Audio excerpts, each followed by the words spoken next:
I can't ask questions without commenting on this wonderful event. His Excellency the former President, John Mahama, on behalf of the National Executive of the Ghana Journalists Association, on behalf of the Inky fraternity, we want to thank you for this wonderful opportunity to deliberate on matters of national interest. I also extend same warm greetings to every one of us here.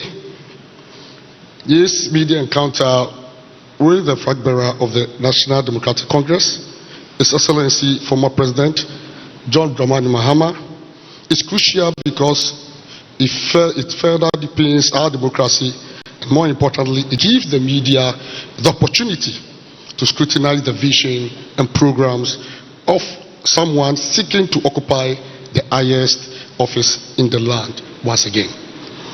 At this juncture, the GJA would like to commend former President Mahama for availing himself once again of scrutiny as he outlines his visions and programs for the country.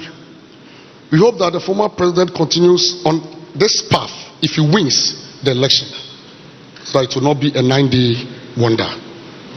I want to state that the former president is still a member of the GJA in good standing, and we appreciate that. Thank you. Thank you. We indeed appreciate that. Yes. The GJA has the core mandate to ensure that journalists and media houses get the freedom to operate by holding government and society accountable. We are also duty bound to ensure the welfare of hardworking journalists. Therefore, I'll focus my brief questions on press freedom and the welfare of journalists. Press freedom. Your Excellency, the safety of journalists is one of the most critical issues that the GJA wants you to address if you win the upcoming election. In recent times, attacks on journalists and media houses have been on the rise, with some media personnel sustaining severe injuries. The situation was getting out of hand until we started blacklisting some high-profile personalities.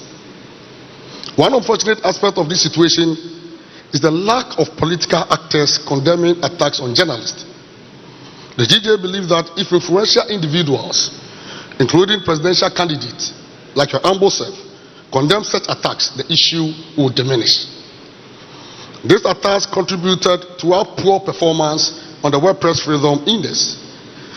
This is something we need to work on. I must say that this year, our performance on the Press Freedom Index improved due to the blacklisting measures we instituted. Yeah, Mr. President, still waiting now for the question. Yes. We want to ask,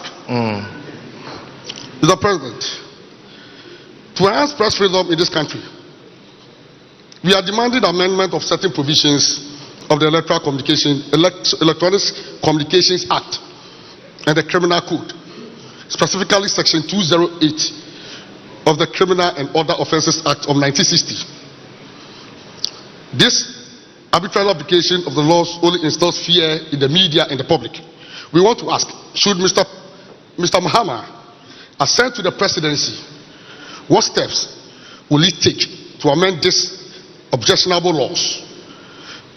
I want to state that even though these laws were not meant for journalists, we've ended up being the target, and many of our colleagues have suffered under them. This is certainly a step backward, especially after the repeal of the Criminal Libel Act 20 years ago.